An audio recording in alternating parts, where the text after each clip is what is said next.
Hello, my cat loving friends. We are back with our favorite vet, Dr. Kelly Cairns.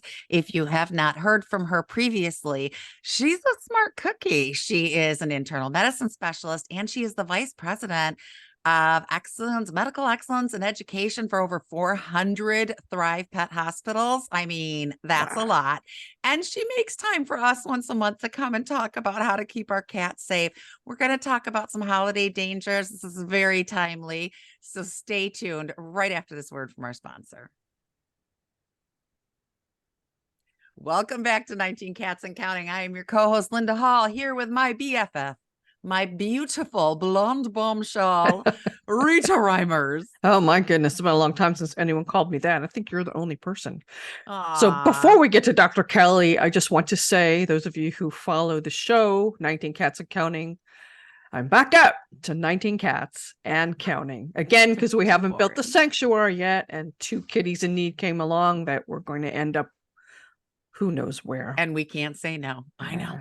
And these are both challenge integrations. So yeah, they are. We'll see how we'll this keep goes. you posted. Yep. Linda, you've got a new quilt on your bed. Those of you looking at the video will see. My hubby's Beautiful. Aunt Peggy made it for us. It's gorgeous. Yes. But I want to talk to Dr. Kelly. I know I do too, because we have holiday part 2, because we talked about the food before Thanksgiving, and that podcast is still relevant for all the Christmas food, definitely, and all the Christmas plants. But there's other things we need as to well as about. Hanukkah and every other celebration that you might run into. Absolutely. Yes. So thank you for coming back, Dr. Kelly. We love you so much. You know, it's my favorite thing to do every month. Yay! It's our favorite thing too, because we get to ask so many questions. Yes. So I have to tell you, I am a Christmasaholic. If it were up to me, like everything would change in my house. Like I have Christmas towels and the regular towel. I mean, just it's everything to me. I don't have any of that. And I'm just obsessed. And my tree used to be the picture of OCD perfection. No two colors together and the lights just so. And I had this really pretty, like holographic prismy tinsel that can't do tinsel now. My tree doesn't look pretty anymore, Dr. K. I hear you. I feel you. Now, I'm Linda with you. I'm in my Christmas mode and holiday mode, hardcore right now. I would do all the things, and my tree has changed as well to make sure that it's going to be safe for the animals. Trying to make it as pretty as possible while we're at it, but I definitely have had to pivot what I call my Christmas tree decorational operational protocol. Yeah, I haven't had a Christmas tree since back when I still had Sadie Kitty. So since I think 2009 was my last Christmas tree. I don't care if I'm ancient, might be a little tabletop, but there will always be a tree. But you know, Rita was the one that was like, you can't have tinsel, because before I became a behaviorist, you can't have tinsel, they'll ingest it and get, and I was just heartbroken. But and all those precious ornaments like baby's first Christmas, don't put them at the bottom. They come out of the tote, they go back to the tote. They never hit the tree anymore. Not just because the cats will break them and I'll be mad at the cats, but because of the dangers of them getting cut by broken glass. So is the tinsel, is all of this real concerns, things that you've seen that have happened? Yes, but there's hope. So there are some things, including tinsel, that fall into what I call my Christmas tree naughty list. And those would be the pine needles from a live tree, the tree water, the tinsel, the glass ornaments, and other low hanging ornaments, and cords. Now, those are on the naughty list. However, there's some hope here. So you know your cat better than anybody. Trust your gut. We want to be prudent in an abundance of caution to minimize things that are high risk for your kitty. And if you have dogs, your dogs as well. But you also know your cat. So some cats are going to be more likely to be attracted to certain things than other cats. And I think we touched on this a little bit last month, but it probably bears repeating. Mm-hmm. You know, when I'll give the example again. I used to have a couple cats that even after they outgrew kittenhood, they still like to go up the tree to the top, causing the tree over. I had one of those when I was married, and my ex really was unhappy about it.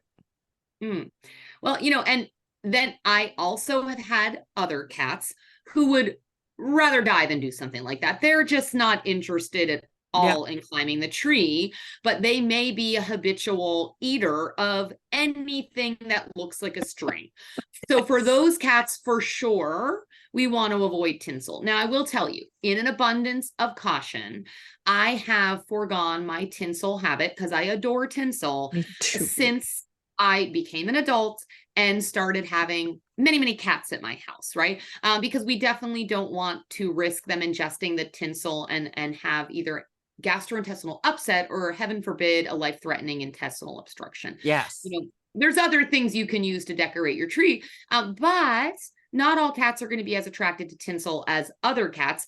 I had a cat once that was a habitual tree water drinker, and that caused a lot of tummy upset. So for a while, I had to pivot to an artificial tree without the water. Right. Yeah. I think Linda's, you got I've always had I grew up with that. You know, what you grow up with is what you love. And I don't want to get a tree and it makes a mess. No, and I have love to a pitch real it and I have to tree. buy a new one. Probably because I've never had one. I don't know the joy. So I'll just stay ignorant and keep with what I've got. But, you know, it makes sense. We hang little toys from scratching posts and things for them to get. And then we hang an ornament on the tree and are like, leave that alone. They don't know the difference. What do we want? We dangle strings and fishing pole type toys, and then we hang tinsel and go, what are you doing? You know, like, how are they supposed to know the difference? It's a really great point. And we all know those cats that like to take small things and carry them to places in the house because they think of those things as their babies. That's so cute, right? Yes. That's so cute. But to your point, how can they easily tell the difference between an approved cat toy that they can carry away as one of their babies that they love to cuddle with versus something on the tree that is not really for them? And then, heaven forbid, there could be a part of that object that then, if ingested, could cause a problem. Yes, exactly. Yep. Now, Linda tried to deter her cats one year. That's funny you said that. I was just going to ask this. So here's the $1 million question we get over and over and over is, how do I keep my cat out of the tree? So let me tell you what I tried. Long before becoming a behaviorist, I went to the pet store and I found this can that said to spray it on the tree and the cats will stay out of it. It smelled like something died. It was worse than a skunk. The cats didn't care, Dr. Kelly. The cats were still hanging in the living room. The humans avoided the living room because it smelled like dead skunk. So that was a huge fail. I have tried citrus under the tree. I have tried tinfoil. And I think part of my problem is the sheer number of cats I have. So, well, plus she didn't cut the oranges. She left them round, Dr. Kelly. So that was a ball to play with, right? They were batting it around the floor. They thought it was great. What is a good deterrent? Is there any good deterrent? Is there? I just gave up. Yeah. I am not aware of any sort of magic bullet deterrent other than the natural deterrent of avoiding those things that you know your cat or cats are going to be attracted to, because every cat is a unique individual. And then pivoting what you're doing for your tree relative to what cats are around in your house and finding things to do with your tree that they will be less attracted to. You know, I've had folks say to me, hey, you know, we put up a baby gate to avoid our dogs from getting to our tree, but those types of things, for obvious reasons, are not a great deterrent for cats. Exactly. Most of whom, unless, you know, they have arthritis or something, are going to jump right over. So I think your best approach is to make whatever is on your tree not appealing for your cat based upon what you know your cat is attracted to. Decorate your tree with sprigs of thyme, Linda. There you go. Thyme. Cats don't like it. We've told people, we just had a client yesterday and we said, you know, there are scents that cats don't like, but I will never say all cats or no cats, because cats are weirdos. They are. And so I have 11 cats in the house. Maybe 9 of them will stay away from the citrus, but 2 of them won't. And then what about the menorahs too, Dr. Kelly, for Hanukkah? Those are candles. That's dangerous for cats. Candles worry me all the time, to be frank, even if we don't have any animals in the house, because we do know that they can be a fire hazard, even with best intentions. Certainly, if you have animals, especially cats, who are known to knock things off of tables and counters, you know, who also could unintentionally brush up against a candle and get burned. I would recommend shying away from real candles and instead use LED menorahs or other Yeah. candles if you want. If you Yeah. must use a candle, I would strongly recommend putting it inside a vessel so the flame is not exposed. And of course, I think it goes without saying, never leave that burning candle unattended in your home, or even unattended in a part of your home when you are in another part. I Right. think that's just best practice, even if you don't have Yes. a cat. Yes. What happened the last time you lit a candle in your house, Rita? How many years ago was that? It was a long time ago. It was when I lived in Charlotte the first time, and I had a garden tub. And I used to take a lot of baths because I loved it. And I put candles all around the garden tub. And my cat Pumpkin, he loved water. He jumped in the tub with me and lit his underbelly on fire. But thankfully, he then jumped into the water, which put the fire out. So there's been no candles in my house since then. That was the last of the candles. And I'm a candleaholic as I much love as I'm 'em a Christmas too. freak. I would have candles, and I used to everywhere.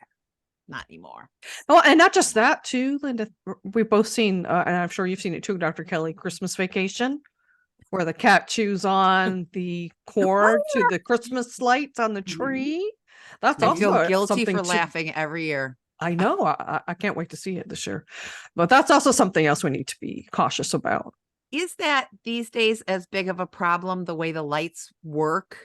I mean, would it electrocute the cat, or would it just fry the Christmas lights? Boy, either one is not good, but certainly the former is even worse. You know, in an abundance of caution, I would not even recommend taking that risk. I mean, we want to just make sure that we have the cords out of reach, or using even those pet safe cord protectors. Yes. Is really, you know, probably the best thing to do. Yes. You know, also, I think we can also look at what we can put in the room where the tree is, or even around the tree, that might be appealing to your cat, you know, so that they might want to go to the tree, but there's something else there that strikes their fancy. So if you know, maybe a new cat scratcher in the room to redirect their attention. Good idea. Yes. Right. So we can not only make the tree less engaging and palatable for the kitty, but put things tree adjacent, but not right next to it, but in the general area that are appealing to the cat to redirect them.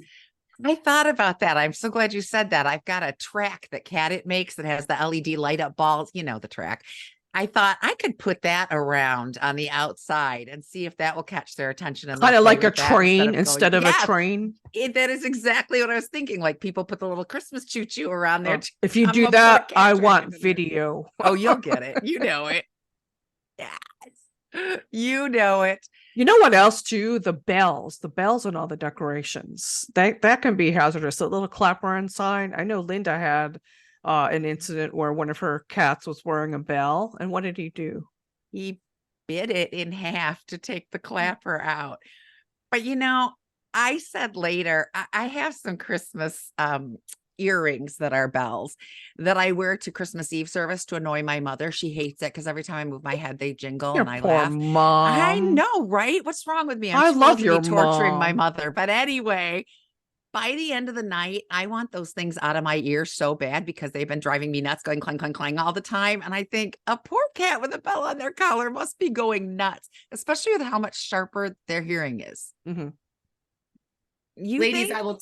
I will tell you, I would tend to agree with you.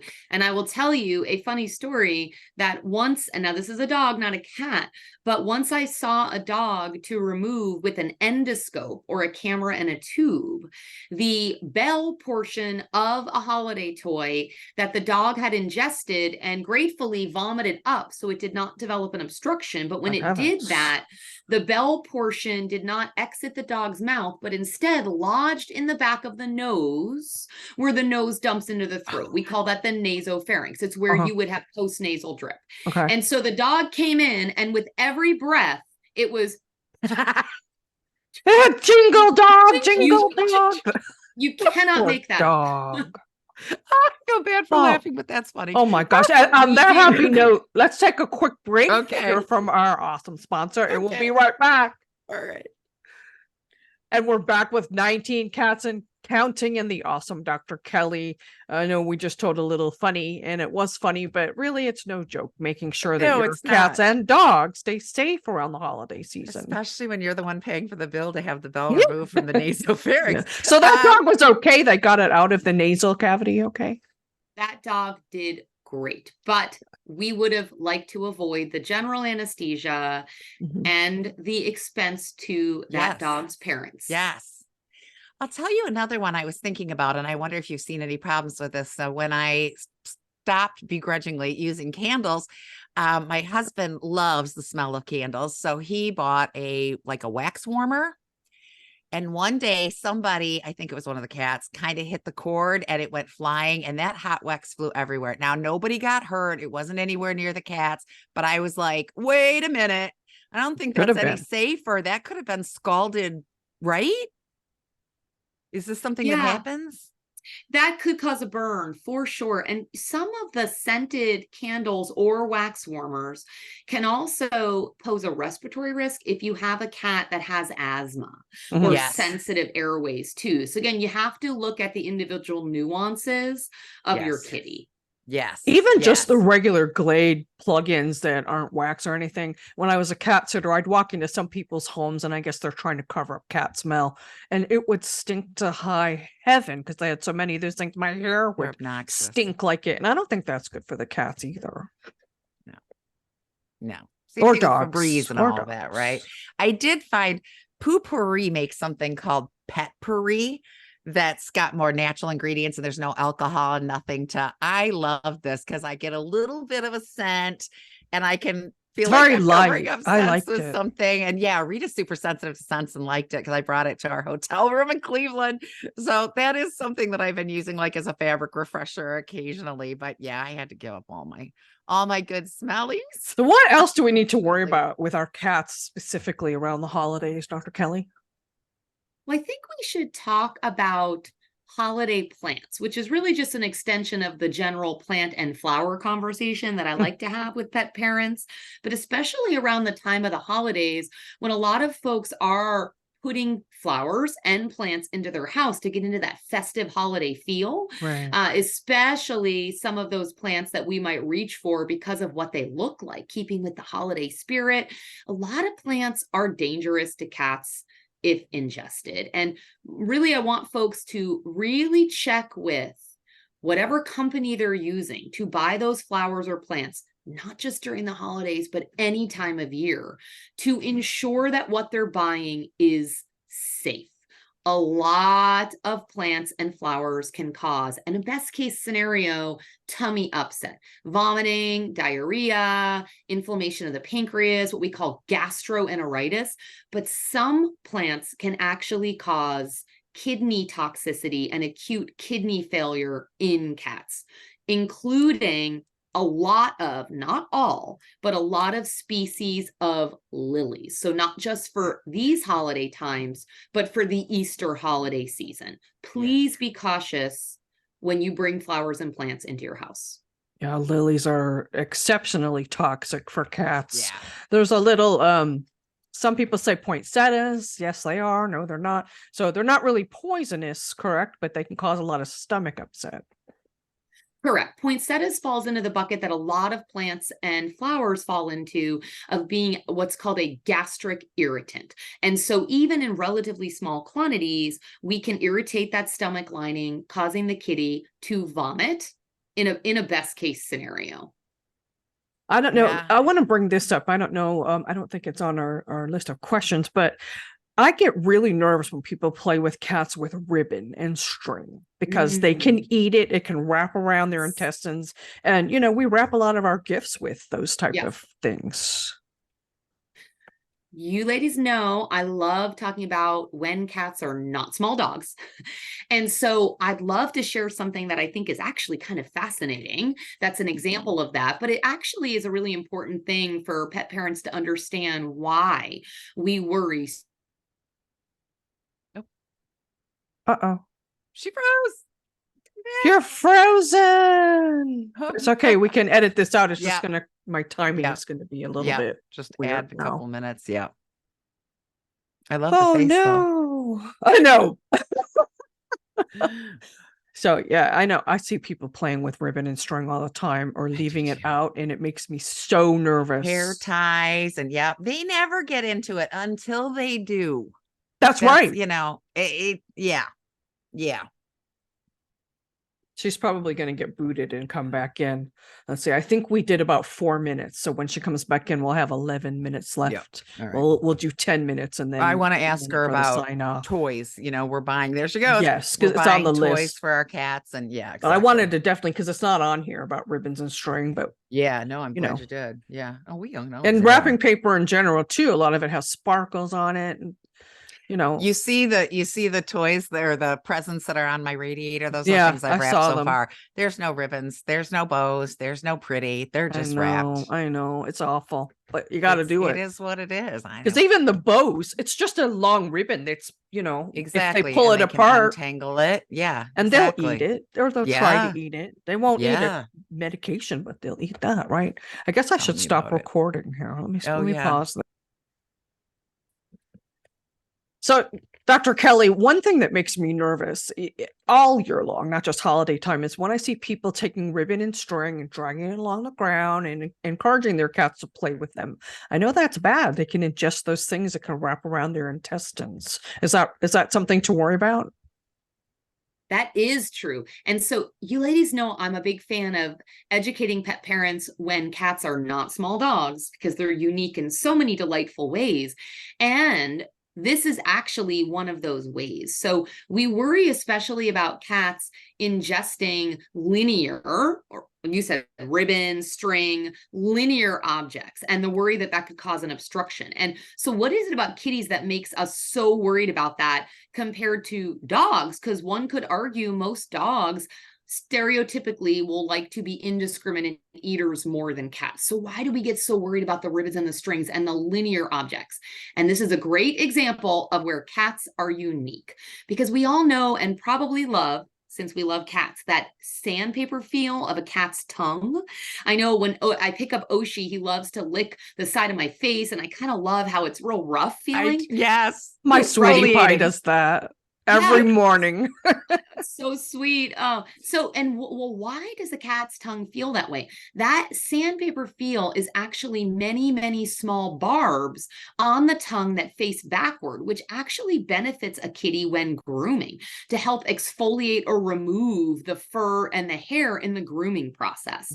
It is, though, potentially, when presented with material like a string or other fabrics, the reason why they have an increased chance of ingesting those objects compared to dogs, because these barbs can act like Velcro and almost in some instances practically force the cat to continue to ingest and swallow the linear object rather than spit it out. And then, of course, once swallowed, that linear object can cause a serious problem, including accordion and scrunch together the intestines, which can require surgery. So I find it fascinating the why behind we get so worried about those linear objects. I'm so glad you said that, because Rita and I were talking, and I said, so many people, my cat's favorite toy is my hair ties. Let's be careful. Oh, my cat never eats the hair ties. And I always until they do. In my head, I'm thinking until they do. And that explains it, because we've seen it. Cats, they've had this favorite toy for 10 years and all of a sudden they ate it. And it's like, she didn't for 10 years. She did now. Well, but the ribbon too, because it's such a cliche. People show, that's how you play with the cat, with the ribbon. No. Well, now you know why. In some instances, that cat may actually be trying to expel or get rid of that object, but they actually unintentionally continue to ingest it because of those barbs. I love that. I love learning things. So thank you. You always give me something. No ribbons, no bows, no strings. Yep, exactly. Now, I'll tell you, one that has been a sticking point for Rita and I is cat toys. Okay. Yeah. They make cat toys for people, not cats. I'm sorry. And we ordered a few and did a video. It was probably at least a year ago. There was these Dr. Seuss things, and I pulled on their fuzzy hair and I just pulled it off in my hand. I mean, I wasn't being major destructo. Remember the noodle bowl? Yes. It was supposed to be like a ramen bowl with chopsticks. and the chopsticks were made out of like felt. And they were long. I said, I wonder how. Oh, look, it's in my hand. And yeah, we were just tearing things apart. So that would be one of those linear objects like you were talking about. yes. So give us some guidance on finding safe toys, because most of it isn't, hon. Yeah, for sure. I mean, there, certainly the different categories of toys that exist all have potential risks. The wand toys with the string, the toys that dangle from the edge of a table. Again, the linear objects, sparkle balls, feathers, toys with bells we've talked about, and even some well-intended do-it-yourself toys can all prove a risk. And so, here's the thing. Your pet best, and your cat and what they're going to be attracted to kind of know what's going to be a usual suspect for risk for your cat. And also, anything is possible with any cat at any time. So, there are some cat toy dangers we can mitigate or lessen if we do the following things. I think about like, what are our best practices? First and foremost, if we are actively supervising playtime with that toy and intervening if the cat starts doing something it shouldn't, eating the item, or doing something we think is risky. So a lot of these toys that may be actually delightful for you and your cat to engage in time together could actually be a hazard if the cat is playing unattended. So, right. So I think let's distinguish if you're with your kitty versus if you're not. Second thing is, certainly after you're done playing your game with your kitty, make sure you put those cat toys away, because cats are hunters. They're a desert species. They're in ancient Egypt looking for that mouse. So they're going to find their way into your closet and your drawer if they have strong enough motivation. So make sure you've secured those toys when you're not around. And then last but not least, be aware. I want to call out a little bit those cute outfits, holiday time or otherwise, you might put on your cat. And so if some of our kitty loving friends are thinking, but do people actually do that? I'm going to raise my hand and say, that's me. Yes, me. How do you do it without getting bit? Well, I would never force a kitty, but I actually have had some kitties in my life, in my family, who actually really seem to enjoy it. Really? And I've seen a couple cats. It's rare, but and I enjoyed the process and I enjoyed the photos. So I would never, ever force a cat who doesn't want to wear those clothes. But I did have a couple cats who really, actually, one of them, she would actually carry it around like a baby. And maybe, follow my best practices, though. We want to be aware of those outfits you put on your cat to make sure that you're not letting them, if they like outfits, be unattended and unsupervised with the outfit, as well as making sure you avoid any jingle bells or puffy balls that they may tear off. So I want to put it out there. Some folks might be using outfits, but I think to your point about the toys, it's avoiding those usual suspects that we know are high risk for all cats. Again, the feathers, the balls, the linear objects, the bells, and DIY toys that may have some of those things that aren't safe. But then again, making sure whatever toy it is that you are engaging in play with your cat so you can supervise the activity. Tell us why the feathers are dangerous, Dr. Kelly. Yeah. So, these are definitely enticers for cats, right? Soft feathers, it's a bird, and your cat is going to want to engage with that.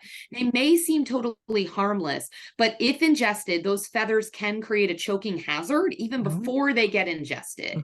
And then that sharp point on the end of the quill of the feather can cause, and I've seen it cause, lacerations or cuts in the mouth. So again, do I love feathers? For cats that I've had in my life who enjoy feathers on the end of what we call the sticky, absolutely. And I think you can engage in safe supervised play with those feathers in how I've already outlined, but be careful. And I will tell you, I did have a cat that got a cut in their mouth because I was engaging in safe supervised play with a feather and a sticky with a feather on the end. And we did get a cut from the end of that feather. So it's all about caution, and it's all about just being proactive to minimize those risks so you can still have safe fun with your kitty. Yeah, there's so many toys that have, I was just gonna say, there's so many toys that have feathers, and now cats love them. I cringe every time I see somebody with a wand toy on the floor. I because know. I had it happen once where I was still supervising, so nothing bad happened, but I had stopped playing and I had dropped the stick on the floor because they had lost interest. One of the cats came over, bit the toy, and rolled on the floor. He got the string around his neck. And I was able to, like I said, I was right there. I was able to diffuse it. Had I not been right there, that would have been a problem. Oh, I know as a pet sitter, professional cat sitter I was for 20 years, I would see a lot of people that left those wand type toys, things on a string, or the real popular one, the one with the long rainbow colored felt, and they would just Yeah. leave it out and not even think about Yeah. the fact that the cats could do what you just said. Yeah. Yeah. No, too easy. Too easy. Cats are worse than babies. The house proofing and the baby proofing. I really think my house is more baby proofed for my cats than it ever was for my human children. I really believe that. The careful. I wanted to ask you too. We see a lot, cats take their favorite toy and they stick it in their water dish for safekeeping, Yeah, they weirdos. do. And then that green toy turns the water green. So something that I have always tried to do is run a toy under a little bit of water, dip an end in it, see if any of the water leaks. Is that dye safe? Am I being too cautious? Well, what kind of dyes we're talking about. So I can't directly comment on whether all of those dyes might be safe or non-safe. I would recommend in an abundance of caution, if you Yes. have a kitty that does like to moisten those toys or throw it in the water bowl, that you use toys that aren't going to have a dye that is at all going to come out in the water. Yeah. Right. And I think, listen, we want our kitties to have fun. We want our kitties to have a good quality of life. I do think there are a lot of things we can do to choose toys and then again monitor the play so that it's safe and okay for your kitties, right? Yeah. So I would say here's what I would recommend just in general when you're thinking about what kind of toys. We talked about kind of what attributes of toys might make them on the naughty list, so to speak. But what are some things you do want to select for? So you want to look for, again, the size of the toy to make sure it's not a size that is a risk to be fully ingested. We talked about shape and making sure we're not doing linear long objects that can be ingested that are going to be a risk to your kitty. Look for a durable toy that can't be dismembered, that doesn't have little bits that could be chewed off and swallowed. Again, look for a toy that doesn't have fabric with a dye that's going to come off if that goes into the water bowl. Look for sharp edges and avoid toys with sharp edges. And, I'm a big fan of rotating the weekly toys, only have a few available, right? And then they're going to like them. They're going to not get bored. Keep a variety of types accessible. But if your kitty has a favorite, we all know they all have their favorite, like their favorite soft baby, right? Yep. Maybe that one should be out all the time. But making sure that is machine washable or you have backups for when it needs to be clean. And then I also enjoy giving kitties a variety, giving kitties toys that have a variety of uses, right? Like some cats like a toy to carry, but they might want one that they pretend to kill. We all know that, right? Yes. They like one they like to roll around with. They like one that they like to pretend it's their baby. They like toys sometimes that they can find, right? If they have to find it, it's more attractive than a toy that you just lie in the middle of your carpet. Yes. Let them hunt. If you have a cat that likes to chew, we'd like to send people to sodapup.com. It's really for dogs, but they make super chewer toys for dogs. And some of them are cat size. And if the dogs can't destroy them with their teeth, I don't think the cats can. The cat shouldn't be able to. Exactly. Yes. Yeah. I'm so glad you said that about rotating because I tell a lot of our clients that track I was talking about earlier. When I first put that out, the cats were so all over that thing. I thought this is the greatest toy anyone ever made. This is like the toy. For a week, they gave that thing no rest. Second week, they played with it some. Third week, there's a track. What track? I don't know anything about a track. Mom got us a track. So I stuck the stupid thing in my closet because everybody was tripping over it. And about a week later, I brought it out and they were so excited. Look, everybody, Mom bought us a new toy. It's a track. They were so thrilled. So I try, there's like 3 favorite in the prey toy category that I try to, the snake goes away and the wobbly mouse comes out. Wobbly mouse goes away and the track comes out. Otherwise, they're not using it. Yeah, we hear all the time, my cat doesn't play. Well, it's because you have the same toys out all the time. Yes. And I hate to end this, but we're coming up on time to wrap up. Unfortunately, any last words of wisdom, Dr. Kelly, to make sure our pets have a safe, happy holiday season? Well, you guys know I always like to leave our pet parents with that actionable toolkit so that they can have this month a safe, enjoyable, and happy festive time with their pets for the holidays. So we're going to remember to avoid those plants and flowers that we know are dangerous and toxic to cats. We're going to use our best principles for our Christmas trees if we have a Christmas tree, as well as our menorah if we're doing candles for Hanukkah, to ensure our cats' safety, taking into account what you know about your cat's personality and what they tend to be more attracted to and not. And then we talked about the pillars of success and what's on the nice list for how you choose those toys for your cat. And we are also going to make sure in this holiday season now more than ever to give our kitties lots of love. They are valued family members during this cherished family time.